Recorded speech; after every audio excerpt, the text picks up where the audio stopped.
এদিকে আসেন। ওর আবার কি হলো? এটা কি ডাস্টবিন নাকি? আপনি পানির বোতলটা এখানে ফেলাইছেন কেন? কার্টুনের মধ্যে বোতল ফেলেছি, তাতে তোর কি হচ্ছে? দেখেন না ওখানে কি লেখা আছে? ও, সাহায্যের নামে নতুন ধান্দা।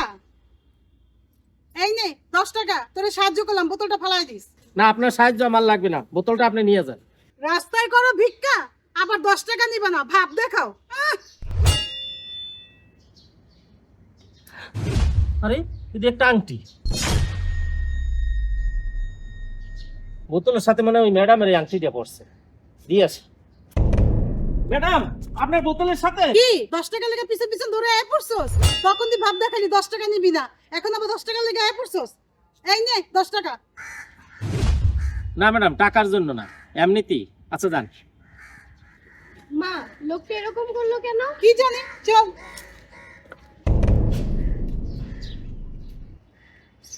আংটিটা হীরার আংটি হইতে পারে, এটা বেচলে আমার গাড়ি বের হয়ে যাবে। যাই, আংটিটা বেচে আসি।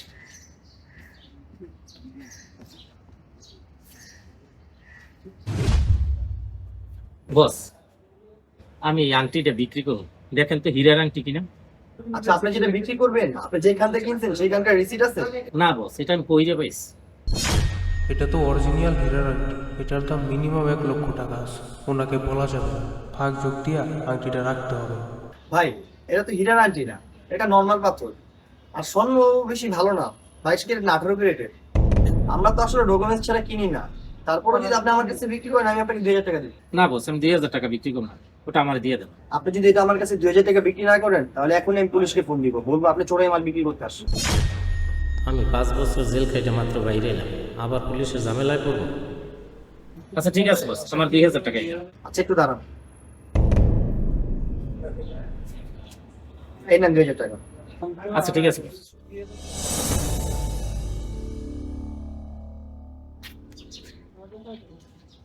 দেখি আর কিছু সাহায্য পাইনি, হইলে বাড়ির জন্য কিছু কেনাকাটা করে নিতে পারবো। মানে ভাই, সকালে আমি আপনার সাথে অনেক খারাপ ব্যবহার করছি। এই নেন, এখানে একটা বিরিয়ানির প্যাকেট আছে, আর এই ব্যাগের মধ্যে একটা প্যান্ট শার্ট আছে আপনার জন্য। আমাকে মাফ করে দিন। আরে ম্যাডাম, আপনি আমার কাছে মাপ চাইতেছেন কেন, আর এগুলো নিয়ে আসছেন কেন? ভাই, মানুষের সাথে খারাপ ব্যবহার করলে আল্লাহ তার উপরে নারাজ হয়ে যায়। আপনি কি বলতেছেন আমি ঠিক বুঝতেছি না। ভাই, আমার হাজবেন্ড নাই, উনি মারা গেছে। তার দেওয়া একটা শেষ চিহ্ন ছিল আমার হাতের একটা হীরার আংটি। কেন ম্যাডাম, কি হয়েছে? আপনার এখান থেকে যাওয়ার পর আংটিটা যেন কোথায় হারায় ফেলছে, এই জন্য আমি আপনার কাছে মাপ চাইতে আসছি। কি বলেন ম্যাডাম? আপনি একটু এখানে দাঁড়ান, আমি আসতেছি। আপনি কোথায় যাচ্ছেন? একটু দাঁড়ান ম্যাডাম।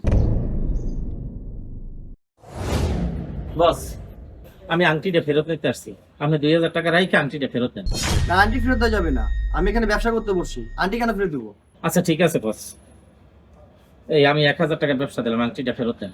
1000 টাকা বেশি দিলে আমি ফেরত দিতে পারবো না। বস, যার আংটি সে ফেরত নিতে আসছে। কিন্তু আপনি তো বললেন আন্টি পরে পাইছেন। আমি কইরা পাইছি, কিন্তু ভাই, আমার হাজবেন্ড নাই, উনি মারা গেছে। তার দেওয়া একটা শেষ চিহ্ন ছিল আমার হাতের একটা হীরার আংটি। কেন ম্যাডাম, কি হয়েছে? আপনার এখান থেকে যাওয়ার পর আংটিটা যেন কোথায় হারায় ফেলছি। এখন যদি আপনি ফেরত না দেন, আমি ওনাকে নিয়ে আসবো, সাথে পুলিশও আসবে। আচ্ছা ঠিক আছে, টাকা দেন। এই নেন আপনার আন্টি। বস, আপনাকে অনেক ধন্যবাদ। ম্যাডাম, এই নেন আপনার আংটি। হ্যাঁ, এটা তো আমারই আংটি, আপনি কোথায় পেলেন? ম্যাডাম, সকালে যে আপনি বোতলটা ফেলছিলেন না, ওইটার সাথে এই আংটিটা পড়ছিল। আমি তো দেওয়ার জন্য আপনার পিছনে গেলাম, আপনি উল্টোভাবে আমার সাথে রাগ করলেন। পরে আমি এই আংটিটা 2000 টাকা বিক্রি করে ফেলছিলাম, এখন 1000 টাকা লাভ দিয়ে এই আংটিটা নিয়ে আসছি। ভাই, আপনাকে কি বলে যে ধন্যবাদ দিব, ভাষা খুঁজে পাচ্ছি না। কিন্তু আপনাকে দেখে ফকির মনে হচ্ছে না, আপনি সাহায্য চাচ্ছেন কেন? ম্যাডাম, আমি একটা মিথ্যা মামলায় পড়ে 5 বছর জেল খাটছি, আজকে বের হয়েছি। এখন বাড়িতে যাওয়ার মতন আমার কাছে গাড়ি ভাড়া নাই, এই জন্য মানুষের কাছে সাহায্য চাচ্ছি। ভাই, আপনি অনেক ভালো মনের মানুষ, কিছু মনে করবেন না। আপনার বাড়িতে যেতে যত খরচ হয় সব আমি দিব। আপনি আমার সাথে এখন আমার বাসায় চলেন, না করবেন না। আচ্ছা ঠিক আছে, চলে।